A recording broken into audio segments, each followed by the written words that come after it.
Climax కోసమే cinema wait చేయాలి. పూరి అన్న పోగ్రిలో తీస్తాడు కదా, మళ్ళీ ఇందులో ఆ మార్కెట్ని చూపించాడు.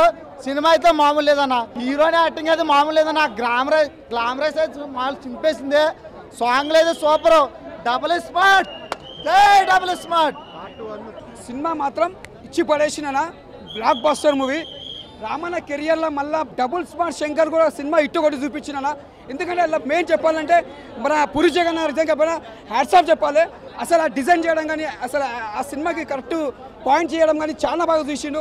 ప్రతి సీన్ చూసినా కూడా ఎక్కడ బోర్ కొట్టది, ప్రతి సీన్ ఎంజాయ్ చేస్తావు. ఎందుకంటే ఈ సినిమా చూస్తుంటే నాకు మాత్రం చెప్తున్నా మళ్ళీ స్మార్ట్ శంకర్ కంటే ఇంకా డబుల్ స్మార్ట్ ఎనర్జీ ఇచ్చింది సినిమా. ప్రతి సీన్ చూసినా, ప్రతి ఎనర్జీ చూసినా, రామ్ గారిది యాక్టింగ్ కానీ, ఫైట్స్ కానీ, డైలాగ్స్ కానీ, మొత్తం తెలంగాణ లాంగ్వేజ్ అంటే లాంగ్వేజ్ మాత్రం సేమ్. మెయిన్ చెప్పండి సినిమాలో దమ్ మొత్తం అంటే లాంగ్వేజ్ తోటి రామన్న క్యారెక్టర్ దుమ్ము దులిపేసిండు. మెయిన్ చెప్పండి ఆ క్యారెక్టర్ తగ్గట్టు చాలా బాగుంది. సాంగ్స్ కానీ, డ్యాన్స్ కానీ ఏదైనా మస్తు ఎనర్జీతో మస్తు చేసిన. అందుకే ఎనర్జీ రాము అనే పేరు వచ్చింది అనేది. మెయిన్ చెప్పండి ఆలీగారి కామెడీ మాత్రం అదొక కొత్తగా చూపించారు. ఆలీగారిని ఇంతవరకు ఎప్పుడు కూడా మనం ఆలీగారిని అట్లా గెటప్ చూడలేము. మనం ఒక కొత్తగా చూపించింది నిజంగా. పూరి జగన్ గారు ఆలీగారికి ప్రతి సినిమాలో కూడా ఒక డిఫరెంట్ క్యారెక్టర్ ఇస్తారు. కానీ ఈ సినిమాలో పూరి జగన్ గారు కొద్దిగా ఆలీగారికి కొత్తగా ఇచ్చారు. మేము చెప్పండి ఆలీగారికి ఈ సినిమాకి మంచిగా పేరు వస్తుంది. ఈ సినిమాకి సంజయ్ దత్ క్యారెక్టర్ చాలా బాగా చేసింది. అంటే ఇద్దరికి బాగా సెట్ అయింది. అంటే ఆయన ఆల్రెడీ పెద్ద చాలా మూవీస్లో చేసింది సంజయ్ దత్ ఎక్స్పీరియన్స్ అయ్యారా. ఈ సినిమాలో కూడా కొత్తగా చేసిండు, ఖతర్నాక్ చేసిండు. రామ్కి ఆయనకి మంచి సెట్ అయింది.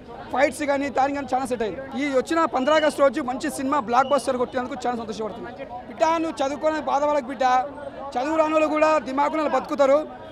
అమ్మ సింహం కూడా అడవిలో కూడా చదివి లేకుండా కూడా సింహం లేక బతుకుతుంది బిడ్డ, సింహం లేక బతకాల బిడ్డ అని చెప్తుంది. అది డైలాగ్ హైలైట్ ఉన్నది. ఒక ఆ ప్లేస్లో నిజంగా ఒక తెలంగాణ యాక్టర్ వస్తే, ఇప్పుడు ఫర్ ఎగ్జాంపుల్ విజయ్ దేవరకొండ చెప్తున్నా, ఆ ప్లేస్లో విజయ్ దేవరకొండ ఉంటే గవ్వలిగా అంటే తెలంగాణ అంటే ప్రతి నరంలా ఇంకుతుంది కదా, క్రేజీ. బట్ రామ్ కూడా గుడ్, బట్ విజయ్ దేవరకొండ ఉంటే ఇంకా వేరే లెవెల్ ఉండదు.